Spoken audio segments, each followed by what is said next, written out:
23 minutes past 7. As part of our coverage of the election campaign, Steph's going out and about with a trusty Stephometer to find out what you're thinking of the economy. Today she's in Ballymena in Northern Ireland looking at beautiful waterfall and also the cost of living. Morning, Steph. Good morning to you. Morning, everyone. Yes, I'm at the Galgorm resort this morning. It's a really beautiful morning here. I'm about 30 miles northwest of Belfast, and I'm here to talk about wages because, of course, the hospitality sector is one that employs lots of people, but it doesn't have the best reputation when it comes to pay. And pay, of course, and wages is one of the big issues which is being talked about in the run-up to the general election, and whether people are really going to earn enough to beat the cost of living, because for a long time we haven't been, although that's starting to tick up now. I've got with me now Paul Smyth, who is General Manager of the Galgorm Resort. Good morning to you, Paul. So just, you know, the hospitality sector doesn't have the best reputation when it comes to pay. What's your kind of defence to that? Well, at Galgorm we live our belief that it is our staff that truly make the difference, and with that we invest heavily in the development and training of our staff, and also understand the importance of a fair wage. And we have introduced pay scales for all of our team that they can, through certain KPIs, can rise through those pay scales, and the vast majority of our team at the resort are well above the minimum wage. So they might start low, but what you're saying is they have targets which makes them go up quick. Oh, absolutely, yes, and it's not necessarily promotions, it's within the actual role that they're in, and if they buy into the culture and guidelines of the resort and demonstrate that they've done that, then we're happy to reward within those pay scales. Okay, well, I'm going to be talking to you again a bit later on, but I'll get you back in because I know breakfast needs serving.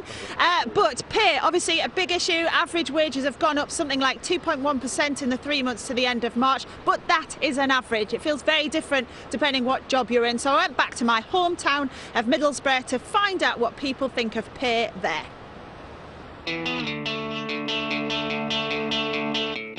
This is the Transporter, standing proudly over the River Tees, and when I see it on the horizon, I know I'm home.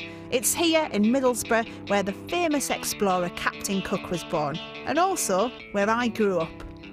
This town, like many areas in the northeast, is heavily reliant on the public sector for jobs, and over the last 5 years it's been really tough as many people have had their wages frozen. Well, now the official statistics say that pay is going up, but is that the reality here? When you think of people who earn loads of money, footballers will be up there, so I decided to bring my Stephometer to a match to see my beloved borough playing Wigan. I wanted to ask how people here feel about pay. They've stayed low for a long time now. I know I was made redundant a while ago, and even finding a new job you have to lower your salary expectations. I work in an education company, so mainly primary school education, but over the past few years I'd say they've gone up. Can I put it sort of in the middle with everyone else? Oh, quite high, that. What do you think's happening with wages, Ruby? Do I give you more pocket money or less pocket money every week? Put it about there. Ooh. Ruby, that is good. Thank you very much.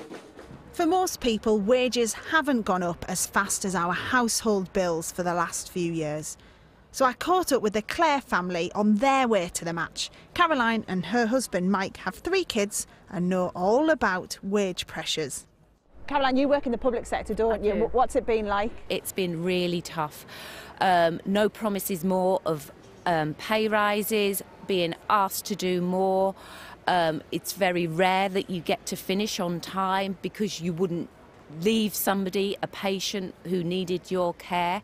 And Mike, you're in the private sector, so how does that compare? What's it been like for you? Well, I work in the oil industry, so for several years it was okay, but the oil price, as everyone knows, has plummeted, and that's had an immediate knock-on effect. There's no wage rise this year. There's a lot of guys lost their jobs. There's a lot of contracts being changed for the worse. And Paige, let me talk to you as well, because you are a student and you've got a couple of part-time jobs. What's it been like for you in terms of money? Well, because I've got a couple of part-time jobs, I'm quite fortunate, but within the part-time jobs, the hours I'll get like 3 hours a week, so I'm quite worried about how I'm going to be able to afford things, like if my mum can support me, things like that. Having more money in your pocket is clearly good for the economy, if it means we spend more. But the worry is whether we can actually afford to give people higher salaries. Steph McGovern, BBC News. So there you go, some thoughts from Middlesbrough there. I have to say we did win that match as well, so I think I might take the Stephometer to a few more games and see if we can help there. But a bit later on in the programme, I'm going to be talking to small business owners and also to someone from the Living Wage Foundation about what is a decent salary and whether we can afford it. So more from me and this beautiful, beautiful scenery a bit later on. Yeah, it is lovely there. Thanks very much, Steph. Thank you.